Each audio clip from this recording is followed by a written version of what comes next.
The Republican National Convention opened in St. Paul Monday. Thousands of anti-war protesters took to the streets. Local police arrested nearly 300 people, as well as several journalists covering the protest.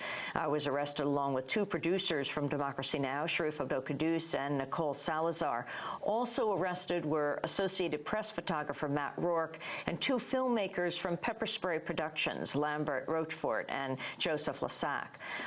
I was detained trying to question police officers about the arrests of Democracy Now! Producers Sharif Abdel-Quddus and Nicole Salazar.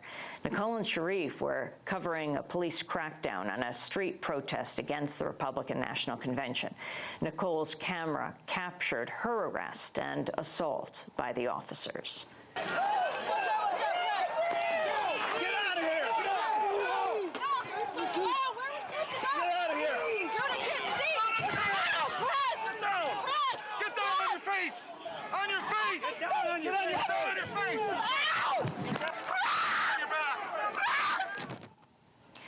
Shortly after I arrived and was arrested while questioning the officers about Sharif and Nicole's arrest.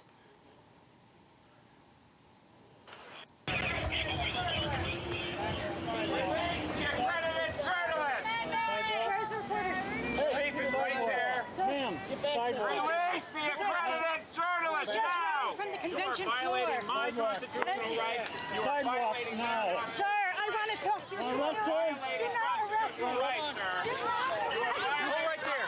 You're under arrest. Stay right there. Back up. Back up. Hey guys, if you cross this line, you'll be under arrest, so don't do it.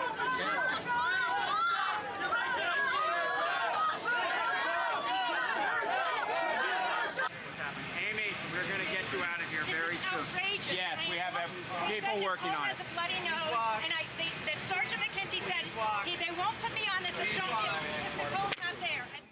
Before I arrived, Democracy Now! Producer Mike Burke spoke to Ramsey County Sheriff Bob Fletcher about Nicole and Sharif's arrest. Fletcher was also questioned by a journalist seeking the release of his colleague, Associated Press photographer Matt Rourke. Get his gear or get him out, or... Yeah, well, we can talk. I mean, after everything's booked, I couldn't tell you which one he is, and obviously there's three different mobile fields. We have two journalists in there as well. I'm from the national radio and TV show Democracy Now! I don't doubt you are, and I want to help you in any way we can. I mean, one of them you can see, Nicole Salazar is sitting right there. I mean, are there any protections for journalists who are covering?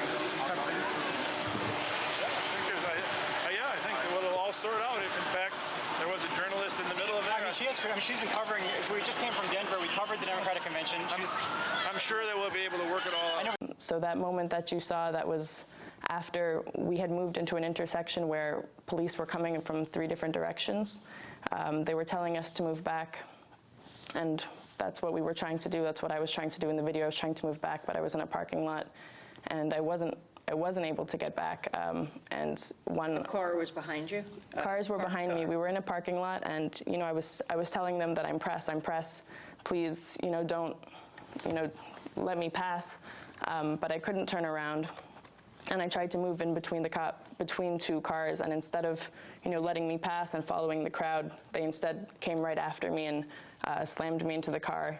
At which point, I think my camera came back and hit me in the face, and two cops were also behind me, and they pushed me through that row of cars into the next area of the parking lot and slammed me to the ground and said, "Get your face on the ground, get your face on the ground." And I was, at that point, so you were on your stomach, on your face on the ground? I was on my stomach on the ground. And one of the officers, I think he was trying to grab me. He was trying to drag me. He was grabbing my leg. And another officer put his boot on my back and was pressing me to the ground. And he was pulling you with your leg, the other officer? He was trying to pull me. They weren't very well coordinated, I guess, because one of them was, pushing me to the ground with his foot, and I was stomped on, so I had to stay where I was, but the other one was pulling on my leg. So if he was dragging you and they told you to put your face, we heard him say, put your face in the ground, right. Then they would drag your face along the ground. I guess so. I was trying to keep my face up because I kept trying to tell them I'm press and show them my pass, and I had my camera in my hand, and I was trying to protect that. We heard you shouting, press, press. Right. So I guess they were, trying to drag me and get me into this area, and I was surrounded by maybe 5 or 6 cops at that point. And eventually I just had to, acquiesce, and I just lay there and put my head on the ground, and I could see that my nose was bleeding onto the pavement. What happened was they rushed the parking lot. Everyone in the parking lot was subject to arrest. They just rushed in, and Nicole very bravely was there filming the protesters, and you see that she gets tackled down very violently. I was just on the outskirts of that, and I saw what had happened. So I ran in. I was holding a microphone, so I held it, above my head with my left hand high to pose no threat. I had a Democracy Now! Press pass, as well as an RNC press pass, which gave me access to inside the convention, which is a hard one to get. You have to get vetted through your social security number to get that one. So it's a higher degree press pass as well. Anyway, I was holding my Democracy Now! One and screaming, "She's press, she's my coworker, let her go." And then when I was doing that, two or three police officers tackled me. They threw me very violently against a wall. Then they threw me to the ground. I was kicked in the chest several times. A police officer ground his knee into my back, and I was handcuffed with plastic handcuffs. And I was also the entire time telling them I'm media, I'm press, I'm credentialed, I'm an accredited journalist. But there was that didn't seem to matter at all. I looked over, saw Nicole on the floor, on her stomach with her hands cuffed behind her back. I yelled over to her, and I saw her face was completely bloodied. This entire time I kept telling him to let us go. There was a photographer right next to me who was also taken down pretty violently. He was screaming he was press as well. He had credentials. He kept saying he was a photographer for the New York Post. And quite funnily, he said, for Christ's sake, it's a Republican paper. But that didn't seem to matter. Well, I had just been interviewing someone in the Alaska delegation on the floor of the convention at the Xcel Energy Center, and making my way over to Minnesota, where we are now, the Minnesota delegation. And as I was talking to someone, I got the call from Mike Burke, from Mike, who was also on the scene, said, "I believe that Sharif and Nicole have just been arrested." So finally I made it to the police line, where the police in riot gear were lined up. I asked to speak to a commanding officer. They immediately grabbed me. I said, "Sir, I just want to speak to a commanding officer. My reporters are inside. They've got their ID. We've done this in New York as well when there is confusion about a reporter." They immediately grabbed me, handcuffed me, and as you haven't quite talked about, those plastic handcuffs cut right into your wrist, and they make those tight. Pushed me to the ground. I kept demanding, "I saw you across the way, Sharif. I was looking for you, Nicole. They said you were bloodied. I demanded to be able to see you.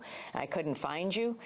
A man walked up to me who was not in uniform of St. Paul or Minneapolis police. I was later told he was Secret Service. Came up and looked at my RNC press badge, said, "What is this?" I said, "It's my pass to get inside the Xcel Center." He said, "Well, you won't be needing that to go. You're not going to be going inside the convention center today," and took it and walked off. I immediately protested. I said, "I want this around my neck to prove I'm an accredited journalist to go inside the convention center." And he said, "You won't be needing it today," walked off. I asked my arresting officer, who incidentally was not my arresting officer, they just assigned some guy to take the picture with me and process me. He said, "I don't know who that guy is. He looks like Secret Service." I said, "Well, why don't you acknowledge that this was taken, witness it somehow?"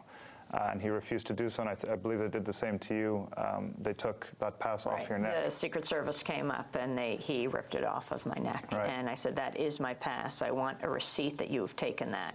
But of course, they didn't give it. And then once I was put on the bus as well, and just to reiterate what you were saying, while I was being arrested, I was, slammed violently. I got scratches on my elbow and bruises on my chest and back. But the most painful part of it was these plastic handcuffs. They were extremely tight. Getting onto the bus, I asked one of the officers, I said, "Can you just cut these off and put on new ones because you can't loosen those?" And his response to that was to grab them and tighten them. So it was very painful on the way. I actually still don't have feeling in part of my hand.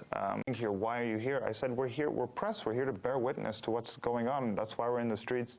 And he kept saying, "Oh, you should use a telescopic lens, or, when it gets rowdy, you should just stay behind the corner." I said, "No, that's not what we're here to do. You need to respect the fact that we're media. If someone's carrying a camera, you don't tackle them to the floor." And this is respected widely in most of the world, but there seems to have been in this country a violation of that separation. And media are treated are treated very badly, frankly, and it seems to be getting worse, especially in this RNC, with these preemptive raids.